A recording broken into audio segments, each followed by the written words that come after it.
Hey everyone, welcome back to the channel. In today's video, I'm going to show you exactly how to connect HyperX Pulsefire Haste to wireless in 2026.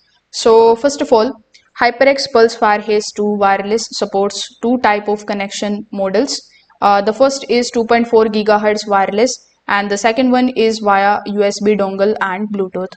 So first of all, you need to plug your USB wireless dongle into your PC.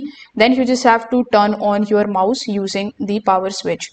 The mouse will automatically connect within just a few seconds, and this method is going to give you low latency and best performance for gaming. Now you can switch your mouse to Bluetooth mode using the mode switch.